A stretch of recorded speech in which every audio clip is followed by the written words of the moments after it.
Hello, everybody, and welcome to another episode of the Neuro-Inclusive Dog Pod, the podcast where we bridge the gap between neurodiversity and the dog world. Today, I have got another fantastic guest for you, and as usual, I am going to let them introduce themselves because they do a much better job of it than I could. So, hello, welcome to the podcast. Could you tell everybody a little bit more about who you are and what you do?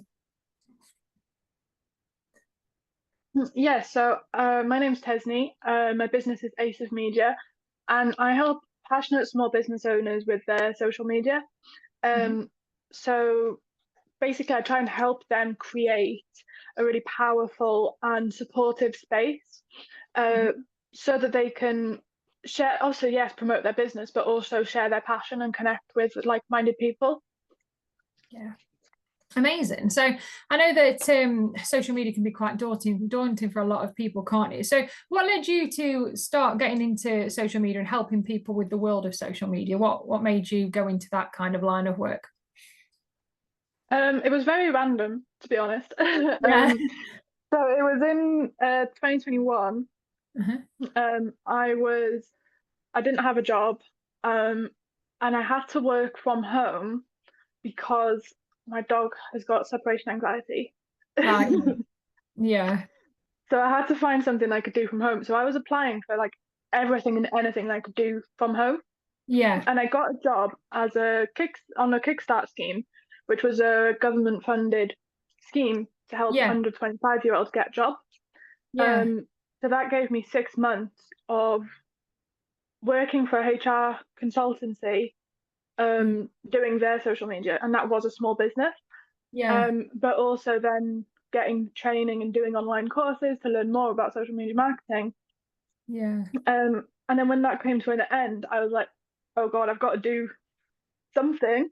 And I really enjoyed working in social media, but I didn't want to just get a job in social media because I didn't want to be working to get, make the rich man richer.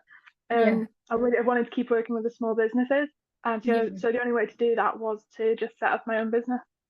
Amazing. I love that as well. I love how we usually have like a story in a dog that starts something off, and for you, the one was like that you had to stay at home, and it's like so nice that the dogs lead us on these like paths. And everybody I've spoken to that has a dog or is a dog business owner, that they have this story that what led them to there. And I think it's so interesting to hear how they just lead us on this direction of going somewhere that we might not necessarily have thought we were going to. So I know that a lot of people listening are small business owners, and they usually are one-man band. They're doing everything themselves. So what would you say that the most common struggles or worries people have when it comes to social media for their small businesses? I think one of the common challenges is that you're thinking too far ahead. And actually, because social media never has, there's never an end goal. It's always going to be the next step. So I think a lot of it is really easy to just think about sort of 10 steps ahead, where actually bring it back. What's that one step ahead? Yeah, definitely. That's interesting, actually. Yeah, it is true, because like you say that, we are always thinking, we're told with the business plans and things like that, where does your business want to be in like a year's time or 10 years time or 5 years or whatever. And I think everybody's, like you say, thinking too far ahead, when actually we could just do with like being in the moment a little bit, can't we? And just getting on. And I think that's what social media as well is as well. I think that from my own personal experience of social media, the things that do the best are the ones that are like kind of like in the moment, and just the ones that are a little bit more of a glimpse of me rather than anything businessy or anything like that. I mean, we'll probably get onto all of this later on and how you should have a mix or all of those kind of things. But I think one of the things for me as well that I felt when I was first starting up in business, and I saw all these different platforms and all of these different places that I needed to be on. And my thoughts are personally are that you don't need to be on every single platform. And when I've got my coaching head on, my business coaching head on, I always tell my clients to be on the platforms where their ideal client is hanging out. So it might not be the ones that they love or they want to be on. So for example, there's no point in me hanging out on Snapchat, even though I don't know anything about Snapchat, because none of my ideal clients are there. They're all mainly on Facebook or Instagram. But what do you say to your clients when it comes to the pressure of being on every single platform? And what are your thoughts on that? Do you think you need to be everywhere, or can people just pick and choose which ones we want to be on. Yeah, I think if you're focusing on all the platforms, you'll end up kind of really diluting your message, because you've got too many things to try and juggle. So actually, if you're really, really active, even on one platform, and then you're directing people to that one platform, that one space is going to be really powerful for you. So like, for me, obviously I work in social media all the time. So Instagram is one of the platforms that is one of the big platforms, but I'm not on Instagram for my business. Mainly because, as you say, that's not, well, yes, small businesses are on Instagram, obviously. But it kind of feels weird, doesn't it, to go on Instagram and say, I'm struggling with this. Yes. Yeah, I get it. So because they're not in that frame of mind when they're on Instagram, it's not worth the time for me to try and like make them feel bad about what they're doing. Yeah, definitely. And I think as well, it's one of those things, isn't it, where you mentioned time, and time is like, as a small business owner, especially if you're doing things on your own, like we've not got a lot of time, and especially for dog business as well, we're usually working like in our business, serving clients, dealing with dogs, that kind of thing. And then I think from what I've seen from the clients that I help, what tends to happen is they get into the dog world thinking, oh, I want to help dogs. And then as a business grows and develops, or as they want to earn more money or reach more people or get new customers in, they're like, oh, I better do something with my social media. It's kind of like an afterthought. And then I think for me as well, I see it from both a personal point of view and from clients' point of view. They kind of go on social media, and I think as well, what I didn't understand until I, did the courses and learnt about it, is that each social media platform has its own little intricacies and things, do's and don'ts, and those kind of things. And I think it's suddenly become overwhelming, can't it? And like one of the things, so for example, something you might do on Instagram wouldn't necessarily work on Facebook or whatever. I'm just talking like generalized here, and it can be quite hard to figure out what to do, and learning all of those little tips and tricks and things like that can be quite in depth as well, can't it? I know that some people concentrate on certain social media platforms and stuff. So what would your advice be for any small business that are just like getting started on social media? What would you say that they need to concentrate on to start off with? Focus on one platform, and then build from there. I think as well, like you can have a main platforms and secondary platforms. So like your main platforms is where you're really active, and that's where people can actually get to know you. And your secondary platforms, like my secondary platforms, I haven't actually touched them this year. And like obviously it's June already, and I literally haven't been on my secondary platforms this year. Because my goal with those is to bring more people into my audience. And right now that's not my focus. So I've literally just left those. And that's okay if that is the way you're planning to use that platform. That's interesting. Actually, I've never heard it described that way before. When people talk about like a secondary platform and stuff, because I think when we do our social media, we're just like, oh, we'll post this on here and post this on there, and then just hope. And I know a lot of things. I always say to my clients that they need to post with a purpose, like rather than just posting for the sake of it. It's kind of like, I think a lot of small businesses think, oh, we just have to be on social media, so we just need to post something. But it's kind of like, what do you want to get out of that post? What is the point in posting it? Because otherwise you just like wasting your time, aren't you, and just doing it for the sake of doing it, and you're not actually getting anything out of it. So I think a lot of time can be wasted just posting for the sake of posting. Do you see that with the clients that you work with when they start to work with you? Yeah, absolutely. I think your followers can see it as well. When you're just posting for the sake of posting, your followers can definitely pick up on that. Yeah, definitely. So I know with all of the platforms, there's different things to do, isn't it? Like, people say you need to do all of the things like reels and stories, carousels, your static posts, all of that. And I know one of the challenges that my clients come up against is the fact that some people might not want to do video, some people might not want to show the faces, and all those kind of things. So what are your thoughts about having to do everything? So I know, for example, on Instagram, they say that reels get the most reach and that kind of thing. So what are your thoughts on that? What do you tell your clients when it comes to, do they have to do all of the things, or can they just focus on one or two things? How does it work? I'd say there's actually very little on social media that you absolutely have to do. So I'd say give each format a chance. So if you're not posting reels because you're scared of posting reels, then I would work on overcoming that fear. Yeah. That if you're not posting reels because you have posted reels and you've seen that your audience doesn't respond well to reels, like that's like for me, I was scared of posting reels when I first started. I was scared of, talking to camera and just sharing. And then that's something that I overcame, and I'm quite happy to do that now. Yeah. But when I do, I don't get the same results. So Right. it's not worth it for me because my audience aren't interested in that.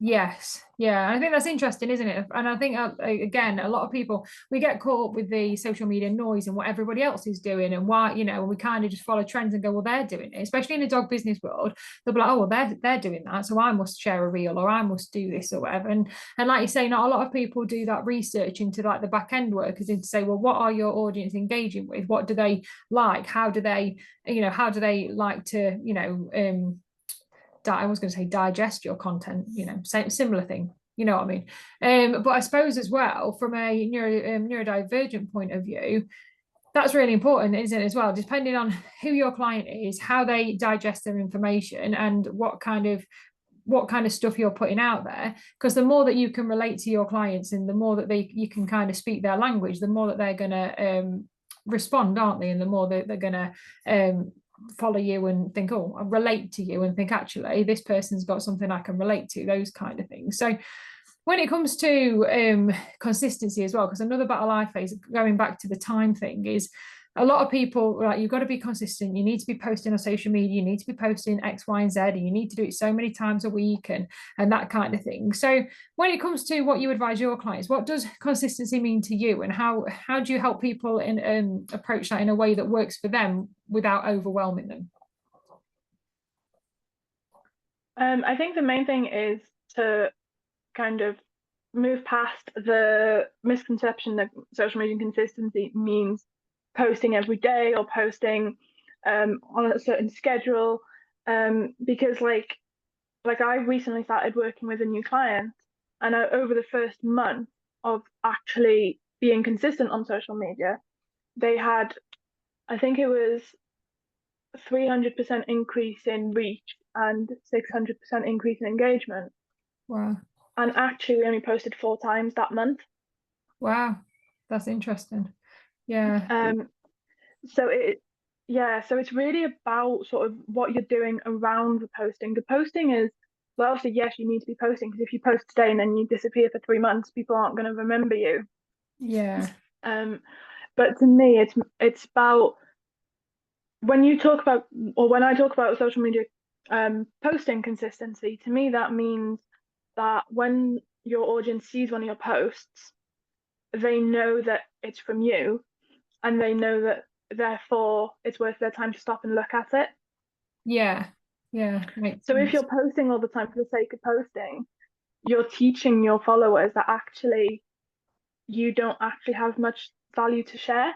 So if you post less, you can teach your audience that it's worth their time to stop and listen to what you've got to say.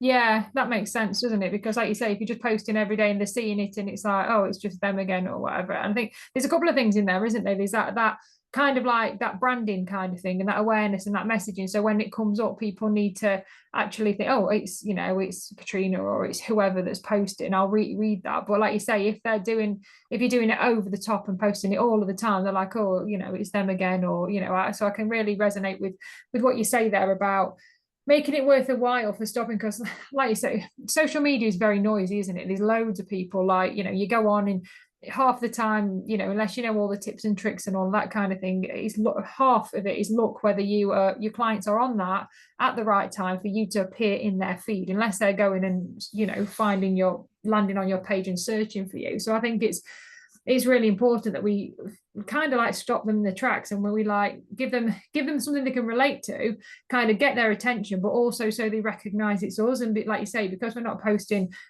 15 times a day or whatever, that, oh, I wonder what they've got to say. So kind of like all of the little pieces, I always talk about things in jigsaws, just because, which is weird, because when I came up with my jigsaw analogy, I didn't even know I was neurodivergent, however.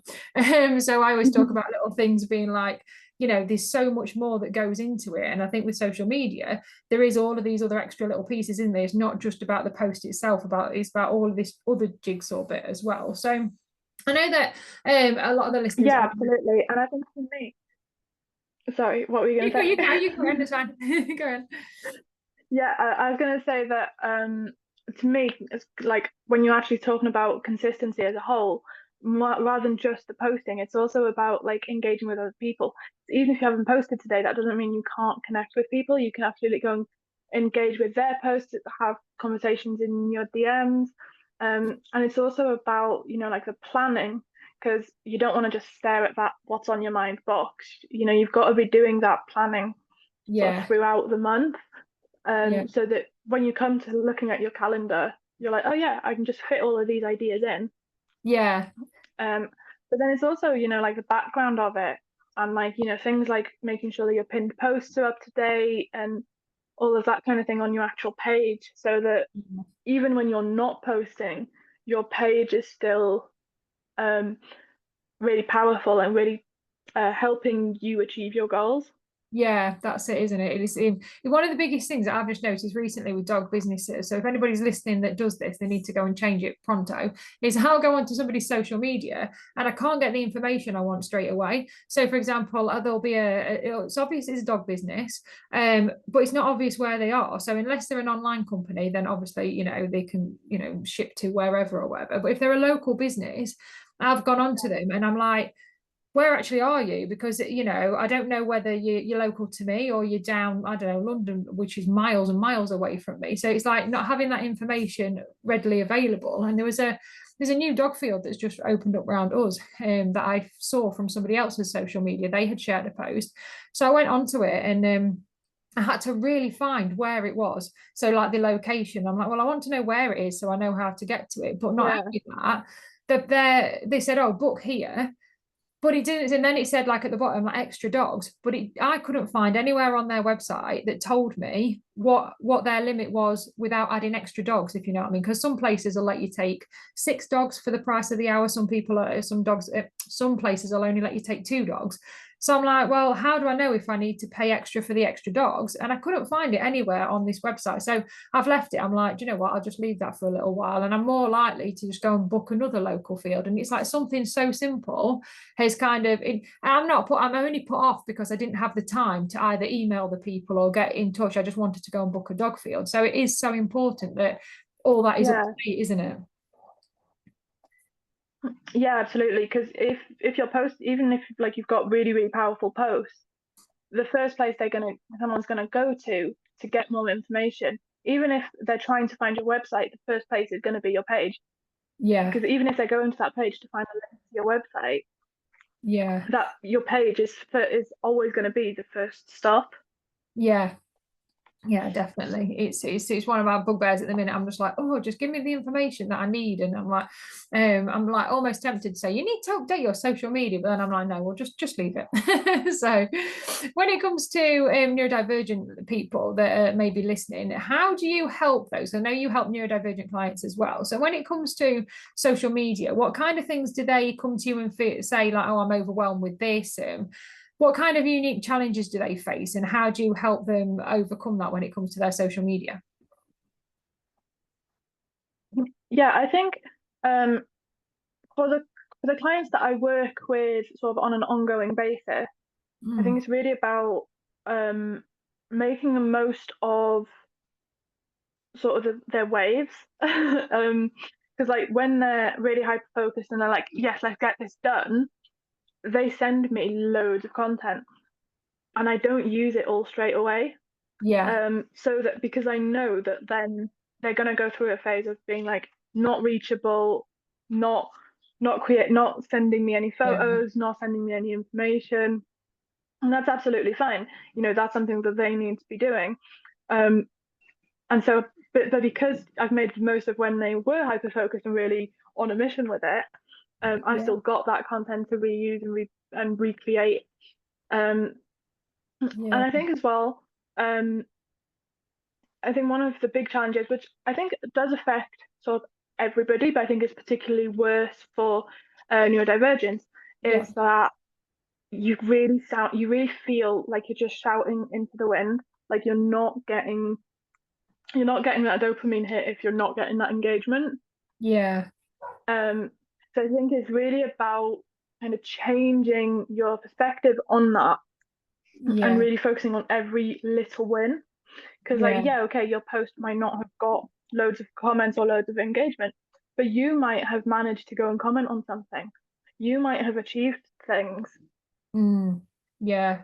Yeah, definitely. That's really interesting and really important, because I think that as well is also to note that just because people aren't commenting and liking and things, it doesn't mean that people aren't watching, because I've noticed that a lot. And I think I've heard from various different people that the way that we interact as like consumers on social media is changing slightly. So we don't like as many things, but we might comment, but we're still looking at things. And I've had numerous people over the last month or two come up to me and say, "Oh, that post you wrote has really resonated with me," or they have like DM'd me or whatever it might be and said, "Oh, I saw your post and X, Y, and Z."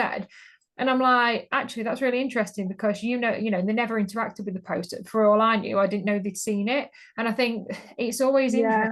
interesting to bear that in mind, isn't it? To say just because you aren't getting that those likes and those comments doesn't mean that people aren't interacting. And yes, it's hard as a neurodivergent person, because rejection sensitivity comes in. You're like, what am I doing wrong? Why aren't people liking it? Especially if you see other dog businesses and they're getting a lot of interaction as well. So I think it's really important, like you say, to manage those to look at those easy wins and think, actually, how have I moved forward today? Because sometimes I think we can get caught up, can't we, in looking at has anybody liked it, that kind of thing. And it's hard. I mean, you'll know this better than me in the work that you do, but I think sometimes we can't. Yes, we can look at the statistics and the reach and the engagement and things, but I think sometimes the power from our post comes. There's a little bit of a backlog. Like I say, somebody will see one of my posts and they'll mention it to me, but they'll never interacted. But then that'll start a conversation where they actually then come and book a service. So do you find that as well? Yeah, definitely. And I think it's interesting that currently the main way people are interacting on social media is to send a post via DM to one of their friends and to Right. then Yeah. talk about that post in private. And that Yeah. is only something that you can see in your insights on Instagram. On any other platform, that might Yeah. be happening. People might be engaging with your content privately and you just don't know. Yeah. Um, but also like I had I think about 2 years ago, I was really active on Twitter, well, Mhm. X, but Twitter at the time. Yeah. Um, and I would every Thursday evening, I think, there was like a networking hour, and I'd be on that every single week. And I Yeah. never got anything on of it um, until this year. I stopped doing that networking about 2 years ago. And then Yeah. this year, someone got in touch with me through Facebook and said we used to be chatting on the networking 2 years ago, and I've kept following you. I've kept seeing your posts for two Oh, years, and now they're one of my clients. yeah. That's mad, And I isn't had it? no idea they were still following me. I'd completely forgotten about them. Yeah, yeah, it's interesting, isn't it? And I think that's it. I think we can get too caught up in, the latest post we've done and how that has done and, kind of all of that kind of stuff. And it can be sometimes hard to think outside of that, can't it? Especially when it comes to being neurodivergent, where we hyper focus on one thing and the other. And I know that we mentioned when we had our pre-podcast chat, you told me that you'd got a really cool resource. I think it's called 366 social media tasks, isn't it? Could you tell us a little bit more about that and how it helps people, and for anybody that's listening that might be interested in having a look at that and getting involved? Yeah, so it's a workbook. That it's a physical workbook, Yeah. and it's got 366 very small tasks. So the tasks do kind of repeat. They're not all unique tasks, but the Yeah. idea is that you can do one task every day for a whole year. Mhm. But they're not dated, so if you miss a day, you don't have to like punish yourself and catch Yeah. up. Um, and it's really it really breaks down all the tasks. Yeah. Because when sometimes you'll put something on your to-do list and actually you break it down and it's like five different things you've got to do. Yeah. Um, So this is really, it breaks them all down. So it is really like, sometimes the questions are like yes, no questions. But on every task, there's something that you can either like tick a box, write your answer, write your thoughts. So you can have that kind of physical thing of writing and ticking boxes, which I think is really important. Yeah, definitely. And it's also really useful as well for people that are maybe, whether neurodivergent or not, whether they're just stuck with the social media and they don't know where to start. Maybe they're just starting their business. I work with a lot of startup dog businesses, and it's like can be quite overwhelming just knowing where to start and what to do. So I suppose that resource can help them, can't it, just to get going and break things down and actually give them, instead of taking the thinking out of it a little bit and just focusing on what they need to do. Is that right? Yeah, and it does cover a lot of things, because sometimes it will be like go and check that your links are up to date. Sometimes it'll be who's interacting with your posts, look at who you're actually reaching. It can be to write down upcoming dates that you've got coming that you need to be mentioning. Like the first task is what platforms are you on and why. So it really does focus on, it's kind of it comes from quite a place of self-reflection, but it kind of guides you through like these really quite specific questions. And I'm gonna definitely gonna have a look at that, because it sounds my cup of tea. Like I talk a lot about the reasons why we do things, and and because for me, I think sometimes we can get stuck in a lot of the just doing, but why are you doing it? What are you getting from it? How is it serving you, kind of thing. So it does sound really, really useful, and we can put the link to that as well under the podcast, so anybody listening can just go and click it and have a look at that. But I know one of the things that I've massively struggled with when it comes to neurodivergence is having both autism and ADHD. I find that my energy will just come in waves. One day I'll get up and I'll be like super hyper focused, and I'll do like 7 hours work in like half an hour or something. Well, maybe not that quick, but you get the gist. And I'm like, right, I'm on this now.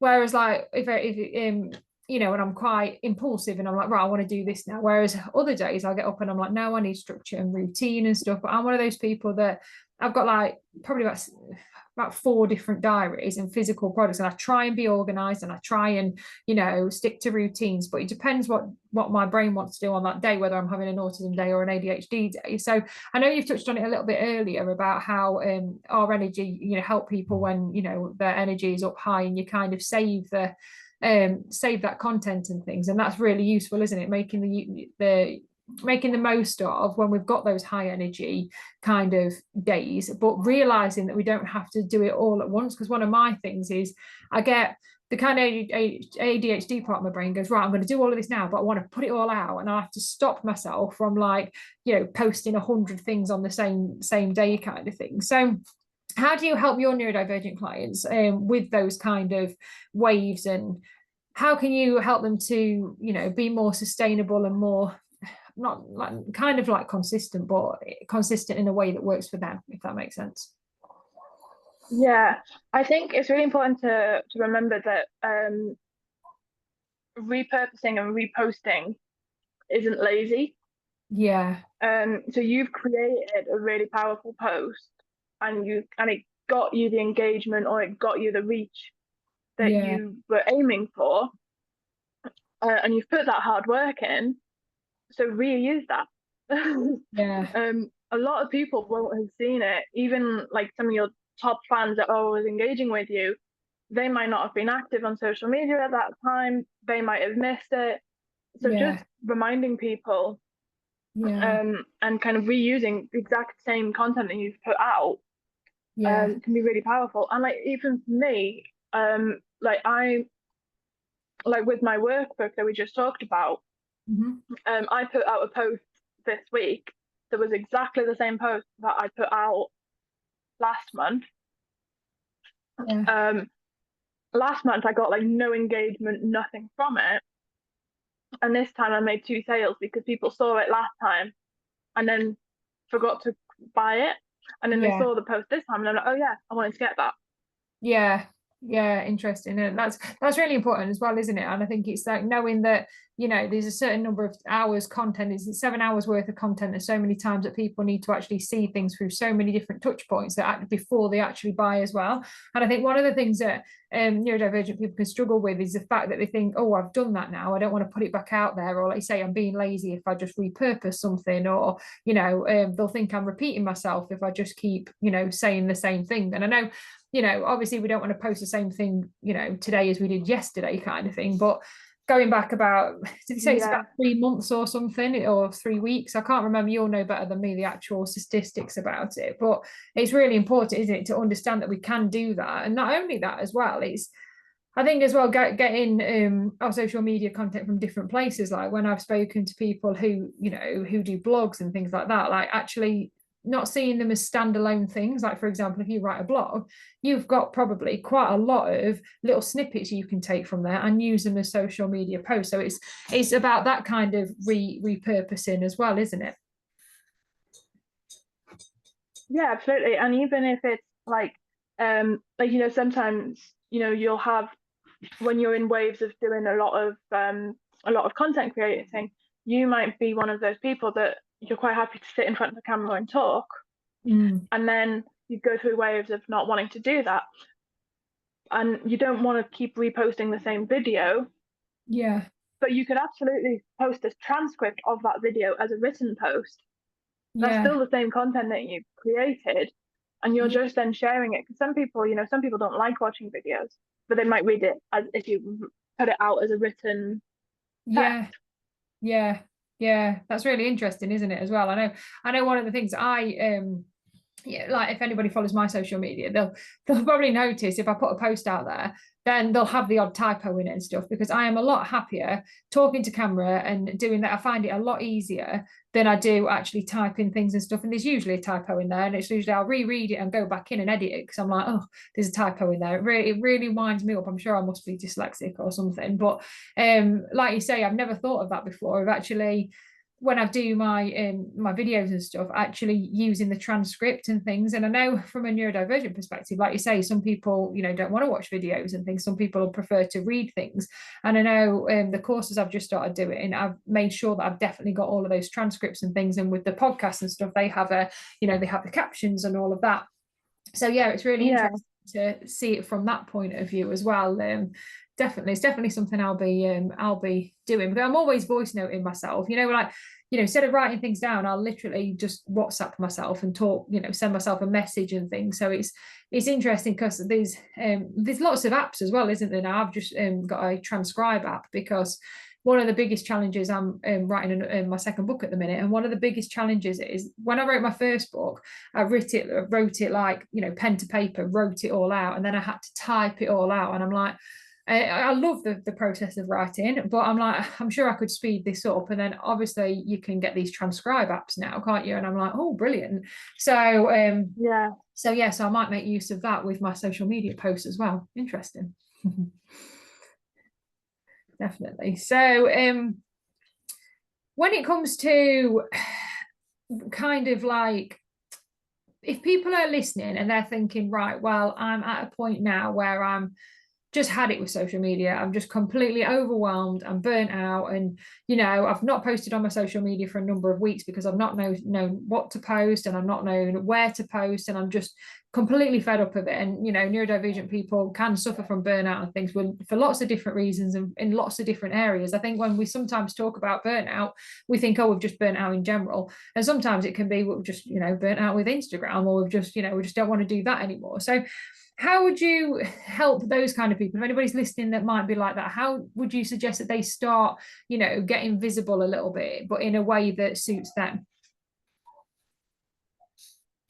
Yes, my answer to this question is quite surprising to a lot of people, especially to other social media marketers. But I would say pause the marketing. Right, yeah. So you're in the UK currently, about 50% of small businesses are actually active on social media. Wow. So that means that if you're active on social media, you're ahead of half of your competitors. Right, yeah. But that doesn't mean you have to be good at social media to be ahead of that. It means you need to be active. Right. And that active doesn't necessarily have to be, I offer this, come and buy it. It can be just having fun. Yeah. And I think especially like, because obviously you talk to a lot of dog related businesses, and that's Mm. such an easy niche to have fun because Yeah. your audience love their dog. Yeah. So you can just pause the marketing and go and comment on videos of cute dogs. Go and be active in spaces where people are sharing what they love about their dogs. And you Yeah. are still getting that visibility, even if you're then not necessarily promoting your business, but you're building those connections and you're just Yeah. having a bit of fun with it without that pressure of, I need to be doing this, I need to be doing that. Yeah, that's really interesting, isn't it? And I get that as well, because I know that when it comes to posting on social media, people think it's all about us posting and us giving out content. But I think half of it is about us interacting and us engaging. And I know the Facebook gurus out there will say, you need to kind of warm Facebook up. So before you actually go and post, you need to be interacting for, I don't know, 10 minutes or something before you're actually posting. I don't know how true that is. You'll probably know better than me. And then for so long after you've actually posted. But I think as well, just like you say, in general, just going out there and just interacting and just like say, if this find the cute dog videos and things, especially if you can find people that have kind of got a similar kind of audience to you but not in direct competition as well. I think that's really important. That's one of the things that's really helped my business grow, is finding like kind of like-minded. They have to be like-minded. So obviously if you're a positive, hopefully everybody listening will be a positive dog trainer. Don't go and comment on the aversive ones, but find that kind of create that community. Don't go and no, I think with dog businesses, I think a lot of people can see like other people as competition, whereas actually there's a lot to be said for actually collaboration and in lots of different ways. But I think as well, making those connections is really, really important, isn't it, when it comes to social media? And I think sometimes as neurodivergents, we're like, oh, we want to hide behind our, hide in our little safety zone a little bit and don't want to put ourselves out there. But like you say, just doing something as simple as going and putting a comment on, or going and engaging, or going and liking a post and things. And it could be something, you might, like you say, it might not just be a cute dog video, it might not be business related as such. I think that kind of dips the toes into that, getting out the comfort zone a little bit. I'm a bit like wary of social media, but I did this and nothing bad happened, and I think that it is the confidence as well, isn't it, around putting yourself out there as much as it is actually doing that. Do you find that? Yeah, definitely. And I think, yeah, I mean, I go through phases of not wanting to be on my own social media. Yeah. And it is just about that thing of giving yourself permission to be like, okay, I'm going to pause the marketing Yeah. and just get to know your audience, because your audience grows and changes all the time. Yeah. So just getting to know them can really, it can kind of boost you back into wanting to be active on social media.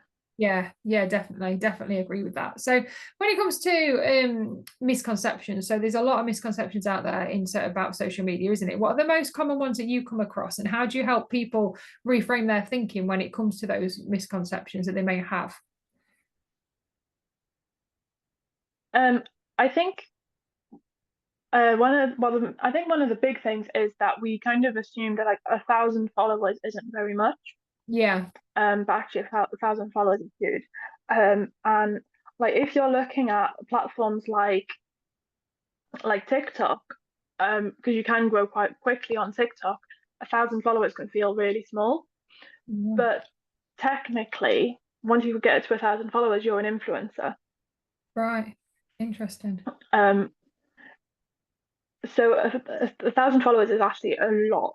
Um, but I think as well, like when you're active on social media, it can feel really like you're not getting much engagement. Yeah. Um, and you might be getting like one or two likes, and you're like, oh yeah, I'm not getting much engagement. But Yeah. actually, it's your engagement rate that's important. So how many people are engaging with you based on how many people have actually seen it. Yeah. And the bit that you're aiming for is between 1% and 3%. So Right. that's the goal. So it's actually really, really low. Yeah. Yeah, that's interesting, isn't it? Like you say, that it is just like they say that surprised me actually, that it is such a low percentage, isn't it? That you need to actually be aiming for. And again, it's one of those things is like getting used to checking, almost kind of changing the mindset around, instead of checking the likes and the comments, go and have a look at your statistics and see what it's actually doing. I think that's the main thing I've got from this, is just to look at that back end stuff a little bit, and you might be surprised with, how well it's performing and things. Yeah, yeah, absolutely. I love numbers. I mean, when I went to uni, I studied maths, so I Yeah, always look at the insights. yeah, but yeah, I think the insights can be really interesting. And that's one of the things I do with my clients, is that every month I send them a report where I take the kind of the numbers and the confusion out of the insights computer, and I'm like, this is what you've had this month. yeah. And it really kind of puts it on paper that, oh, okay, yeah, we are actually doing well. Yeah, definitely. I think it's nice to see as well, isn't it? I think as well, like I say, we've said all throughout this podcast, I think we've put so much on the, and I think it's as well a neurodivergent thing as well. We want that recognition. We want to be liked. We want to, have that kind of interaction. So when we don't get it, we kind of think, oh, and I think that can dishearten a lot of people, can't it, as well? But actually twisting it around and thinking, is it doing more for me than it thinks? Let's just go and have a look at the numbers and see what's performing well, and we'll do more of that, etc. So finally, if Yeah. somebody's listening, if they are feeling completely overwhelmed and they don't even know where to begin, so maybe that, like I say, they're just a start dog business, what's the one thing that you would love them to take away from this chat? What's the one thing that you think, if you don't do anything else, just do this kind of thing? I would say to celebrate the small things and to really focus on the achievable goals. Yeah, Um like if your goal is to get to 1,000 followers, that's great. But in the meantime, there's 250 followers, there's 500 followers. yeah, Really break it down and look at how fast are you growing? yeah. How achievable is it going to be to achieve that goal? Yeah, interesting as well. And just touching on, to finish off with, about the followers thing, because it's one thing that I think a lot of people can get hung up, can't they, on how many followers they have. And one of the things that I have kind of ditched now, completely, is like they say, it's not kind of the number. I know we're like with TikTok and stuff, certain things on certain platforms kind of unlock, don't they, if you get to so many followers. However, from a Yeah, skills and marketing point of view, if for me, like, there's no point in having a load of followers that aren't your ideal client. So, you see it on social media all the time. You get people to say, oh, it's Follow Friday, come and follow me. And I used to get involved and put my details in there. And I'm like, actually, I don't even bother doing that anymore, unless it's a group of people that I know are full of my ideal clients or potential ideal clients. Because I think sometimes you'll get people just following for the sake of following, and they're not really interested in anything that you do, or they follow you so you then follow them and stuff. And actually, if they're not going to engage in your posts, they're probably not even going to look at them. So that sometimes can do more harm than good, can't it? yeah, absolutely. And I mean, I've been in business for 3 years, Yeah, and Facebook has been one of my two main platforms yeah, for the past 2 years. yeah, And I think I've nearly got to 500 followers. I'm still really small on Facebook. Um, yeah, but that's okay, because actually, my other main platform is LinkedIn, and I've got a lot more followers on LinkedIn. But I get more yeah. engagement on Facebook, and I get more clients from Facebook. Yeah, it's interesting, isn't it, as well? And like you say, as well, like, there's no point having 1,000 followers if no one's buying from you. You may as well have, I don't know, 20, 30 that are like, and again, it comes down to capacity as well. If you're a small business and you've only got room for so many people, you kind of have to it's all about, for me, kind of looking at your goals as a business and looking at what do you want to achieve, how can we help you achieve those goals through using social media to kind of benefit you. Do you agree with that? Yeah, absolutely.